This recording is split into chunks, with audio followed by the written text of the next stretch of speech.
Graça e paz, amados irmãos. Estou aqui para compartilhar mais uma exposição da palavra de Deus. Nós estamos fazendo isso, estou enviando em vídeo para que os irmãos possam assistir e ouvir.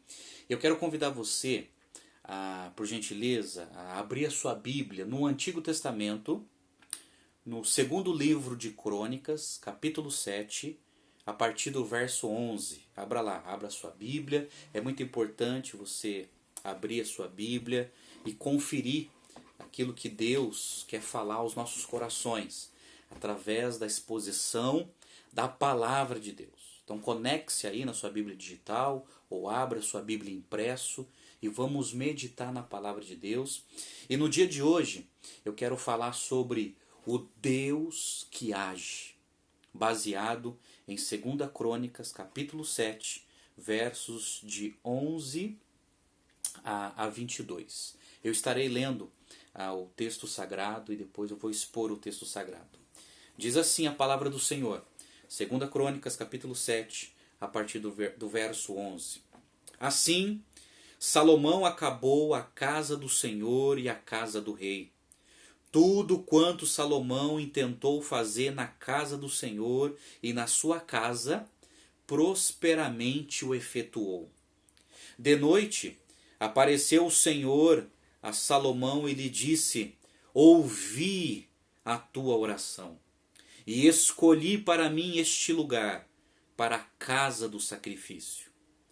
Se eu cerrar os céus, de modo que não haja chuva, ou se ordenar aos gafanhotos que consumam a terra, ou se enviar a peste entre o meu povo, se o meu povo, que se chama pelo meu nome, se humilhar e orar e me buscar e se converter dos seus maus caminhos, então eu ouvirei dos céus, perdoarei os seus pecados e sararei a sua terra. Estarão abertos os meus olhos e atentos os meus ouvidos à oração que se fizer neste lugar, porque escolhi e santifiquei esta casa, para que nela seja o meu nome perpetuamente. Nela estarão fixos os meus olhos e o meu coração todos os dias.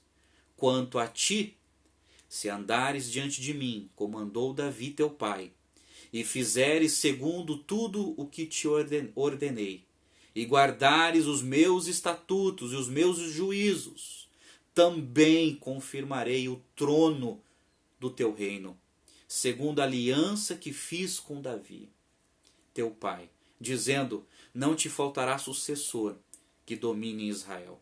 Porém, se vós vos desviartes e deixartes os meus estatutos e os meus mandamentos, que vos prescrevi, e fordes e servirtes a outros deuses e os adorartes, então vos arrancarei da minha terra que vos dei, e esta casa que santifiquei ao meu nome, lançarei longe da minha presença, e a tornarei em provérbio e em motejo entre todos os povos. Desta casa agora tão exaltada, todo aquele que por ela passar pasmará e dirá: por que procedeu o Senhor assim para com esta terra e esta casa? Responder-se-lhe-á: porque deixaram o Senhor, o Deus de seus pais, que os tirou da terra do Egito, e se apegaram a outros deuses, e os adoraram, e os serviram. Por isso, trouxe sobre eles todo este mal. Amém. Essa é a leitura da palavra de Deus. Eu quero compartilhar com você, bem rápido, porque eu não tenho todo esse tempo, um pouquinho do texto, um pouquinho do contexto histórico aqui nesse texto que foi lido. Você sabe que o livro de 2 Crônicas, ela relata o início do reinado de Salomão e da construção do templo de Salomão. E em 2 Crônica, os temas principais da obra do cronista que ele escreveu, trata do templo, da sua administração, da construção e da dedicação do templo. Então, nesse texto que foi lido, a gente vê a aliança de Deus que ele fez com o rei Salomão. Porque Salomão que teve essa iniciativa de construir um grande templo de adoração a Deus, um templo em que o sacrifício, como era no sistema do Antigo Testamento, poderia ser realizado.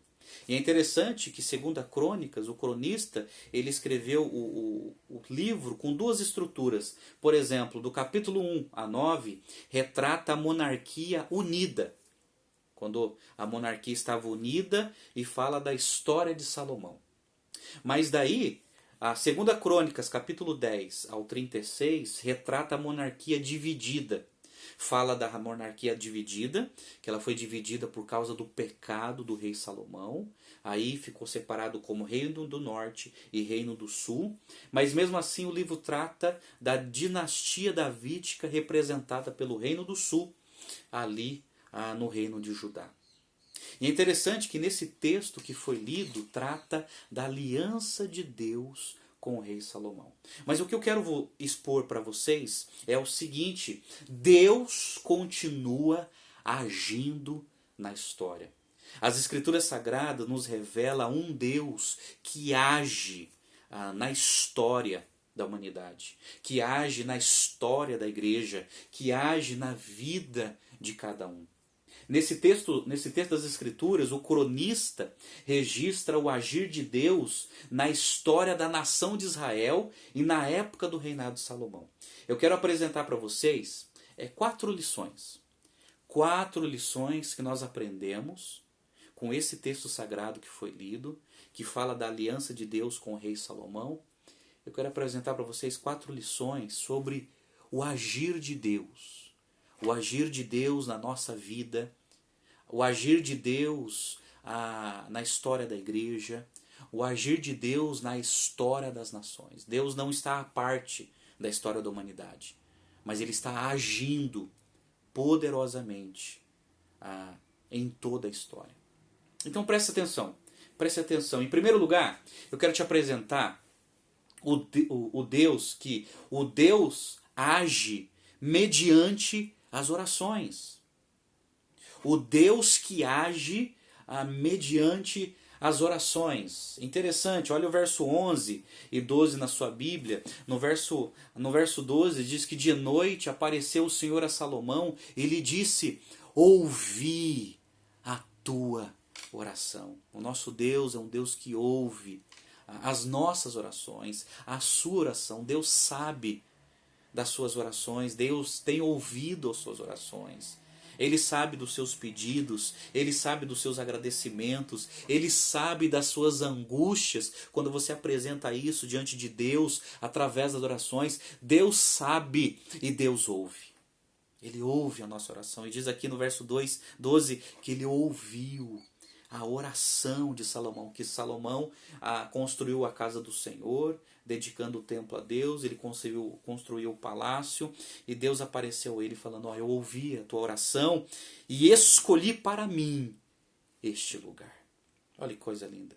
Deus, Ele ouve a oração dos seus servos, Ele ouve a oração dos seus filhos. É lógico que, estudando a dinâmica da oração na Bíblia, muitas vezes Deus nos oferece três respostas: sim, não e espera. E Deus sabe o que faz. Precisamos orar. Eu quero enfatizar esse primeiro ponto dizendo que precisamos orar. Você precisa orar. Eu preciso orar. Precisamos orar a Deus. E quando se trata de oração, eu estava pesquisando vários homens de Deus na história da igreja, que eram homens de oração. E certa vez Martinho Lutero, no século XVI, ele falando sobre oração e a experiência dele, ele diz assim: a oração é a coisa mais importante em minha vida. Se porventura negligencio a oração por um simples dia, sinto logo o esmaecimento do fogo da fé. Martinho Lutero, ele dependia tanto de Deus que ele precisava orar todo dia. Esse é um exemplo para nós também. Charles Spurgeon, no século XIX, o grande pastor batista, falando sobre oração, ele dizia o seguinte: a oração diária é a melhor ginástica para a alma. Precisamos orar. Precisamos tonificar os músculos da nossa alma, orando, buscando a Deus todo dia em oração. E certa vez um cristão chamado Augustus Toblat, ele dizia o seguinte: um cristão de joelhos vê mais que um filósofo na ponta dos pés. Entretanto, esse é o Deus que age mediante as orações. Precisamos orar. Ore, meu irmão. Ore, minha irmã. Coloque diante de Deus a sua vida e o seu coração. A segunda lição que eu quero te apresentar sobre esse texto, que fala sobre o Deus que age na natureza e na vida do ser humano. O Deus que age na natureza, na história e na vida do ser humano. Interessante, o verso 13, presta atenção no verso 13 na sua Bíblia, que diz assim, Deus falando: se eu cerrar os céus, de modo que não haja chuva. Aqui está dizendo que Deus, ele age na atmosfera. Já pensou nisso? Deus, ele age na atmosfera, ele age no macromundo, ele age no cosmo. Ele está dizendo aqui para o rei Salomão: eu posso agir na atmosfera. Eu posso cerrar os céus e cessar a chuva. Aqui aprendemos algo muito precioso. Deus age na natureza. Deus não está à parte da natureza. Deus não criou a natureza como uma máquina e deixou essa natureza andando sozinho, sem a sua participação, sem as suas mãos. Não. Deus, ele age na natureza. Ele está dizendo isso para o rei Salomão. Olha que interessante, no verso 13 ele continua dizendo assim: se eu ordenar aos gafanhotos que consumam a terra, é Deus agindo nos insetos. Deus, ele age nos animais, ele age até nos insetos, isso é, ele age no micromundo. Ele age na atmosfera, no macromundo, no cosmo, e ele age também detalhadamente na vida dos insetos, como ele está dizendo aqui. É Deus agindo. E depois ele fala assim: se eu enviar a peste entre o meu povo, é Deus agindo na vida humana. Esse é o mesmo Deus que enviou as 10 pragas no Egito. Esse é o mesmo Deus que destruiu Sodoma e Gomorra. Esse é o mesmo Deus que enviou os gafanhotos lá no livro de Joel. Deus, ele age na natureza, ele age no cosmo, ele age no micromundo, ele age na vida humana. Precisamos entender isso, meus irmãos. É Deus agindo. Por exemplo, é Deus que está agindo na nossa amada pátria brasileira através desse vírus. É Deus agindo e promovendo o arrependimento, promovendo conversão no coração das pessoas. É muito fácil entender. Se você já leu o livro do profeta Isaías, capítulo 45, verso 7, diz assim: eu formo a luz, Deus dizendo para o profeta, e crio as trevas, faço a paz e crio o mal. Olha que interessante. Eu sou o Senhor que faço todas estas coisas. O mal aqui não está se referindo ao mal moral, não está se referindo ao pecado, que Deus criou o pecado, não é isso. É que Deus, ele cria, se for preciso, a calamidade para poder falar com as nações, para poder despertar as nações. E o apóstolo Paulo, em Efésios capítulo 1, verso 16, ele diz assim, Paulo diz que Deus faz todas as coisas conforme o conselho da sua vontade. Deus, ele age, gente. E eu não tenho dúvida que ele está agindo na história da nossa nação, na história das nações. Que através de um vírus invisível, ele está colocando as nações de joelhos diante dele. Nós aprendemos isto nesse texto sagrado. Em terceiro lugar, a terceira lição fala sobre o Deus que age. O Deus que age promove quebrantamento. Aí ele convoca o povo, a nação de Israel, que ao mesmo tempo é uma convocação para nós também. Está no verso 14, de 14 a 18, diz assim: se o meu povo, que se chama pelo meu nome, se humilhar e orar, e me buscar, e se converter dos seus maus caminhos, então eu ouvirei dos céus, perdoarei os seus pecados e sararei a sua terra. Aí tem um desdobramento de algumas promessas para o rei Salomão. Mas deixa eu analisar com você. Se o meu povo, Deus tem um povo. A Bíblia diz que Deus tem um povo eleito, escolhido, redimido, que Deus chamou de maneira eficaz, de maneira irresistível. Deus tem um povo. Esse povo sou eu e é você. Que se chama pelo meu nome. Ele está falando pelo o temor, pelo nome de Deus, que o nome de Deus não pode ser em vão. Isso é um povo que teme o nome de Deus. Precisamos orar e buscar a Deus, porque tememos a Deus. Se humilhar. Se humilhar significa esvaziamento, renúncia de qualquer orgulho, de qualquer soberba, de qualquer autossuficiência. Precisamos buscar a Deus, porque é Ele que promove quebrantamento. E orar é comunhão com Deus, é relacionamento com Deus. É impossível ter relacionamento com Deus sem oração. E me buscar significa priorizar a Deus, depender de Deus, faz-nos lembrar daquilo que Jesus falou em Mateus 6,33 antes. Buscai o reino de Deus e a sua justiça em primeiro lugar. E todas essas outras coisas, comida, bebida e vestuário, vos serão acrescentadas. E se converter dos seus maus caminhos significa mudança de vida, transformação de vida. Precisamos mudar de vida, meus amados irmãos. Esse é o Deus que age promovendo quebrantamento.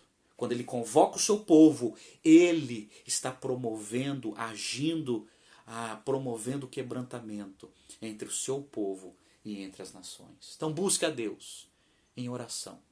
Aí do verso 15 a 18 fala sobre algumas promessas destinadas ao rei Salomão, falando sobre o local de culto, falando sobre a sua dinastia, que haveria herdeiros, que lhe teriam reis no seu trono, e que não faltará sucessor que domine Israel. Esse é o Deus que promove quebrantamento. Em quarto e último lugar, para nós encerrarmos, esse texto sagrado fala sobre o Deus que age mediante a desobediência. Isso é muito sério. O Deus que age mediante a desobediência. Versos 19 e 20 diz que Deus age mediante aqueles que renunciam à sua palavra. Porque ele diz assim para o rei Salomão: porém, se vos desviartes e deixartes os meus estatutos e os meus mandamentos que vos prescrevi, e fordes e servirtes a outros deuses, e os adorartes, então vos arrancarei da minha terra que vos dei, e esta casa que santifiquei ao meu nome lançarei longe da minha presença. Amados, precisamos obedecer à palavra de Deus. Deus, ele age mediante a desobediência. Deus, ele age mediante a rebeldia.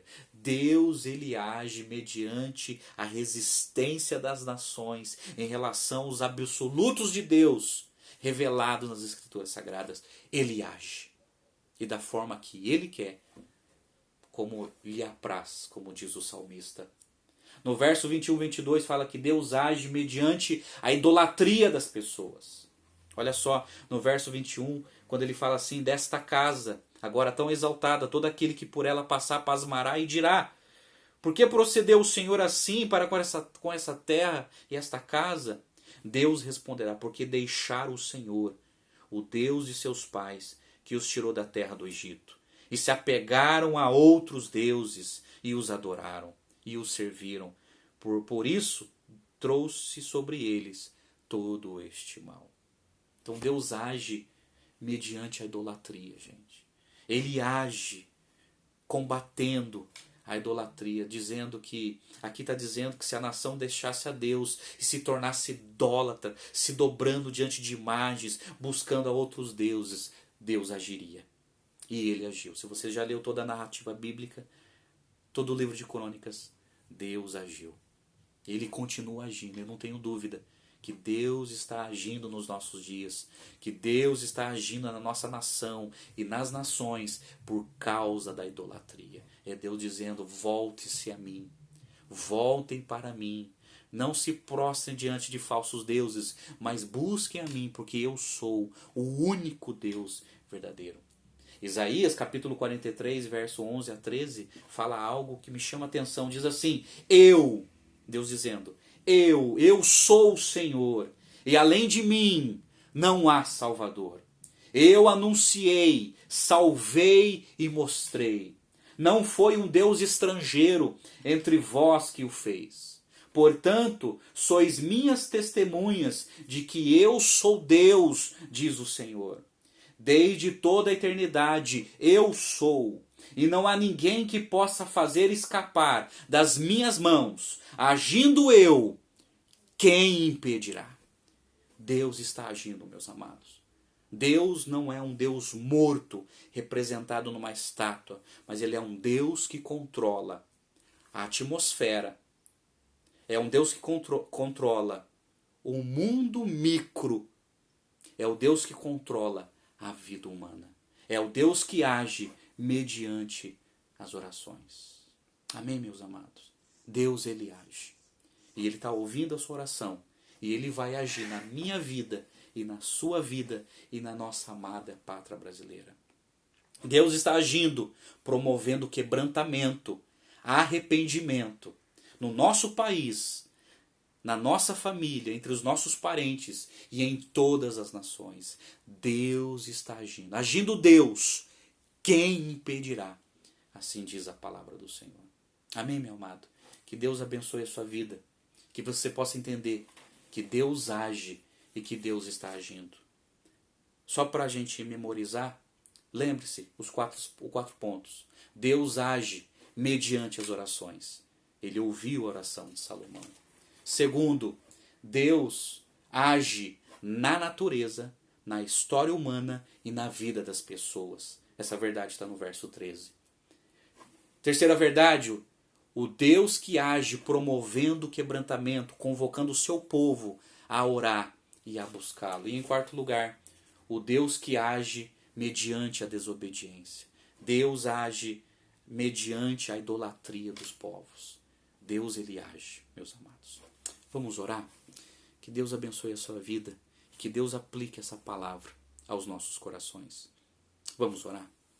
Ó Pai Celestial, muito obrigado pela Tua palavra.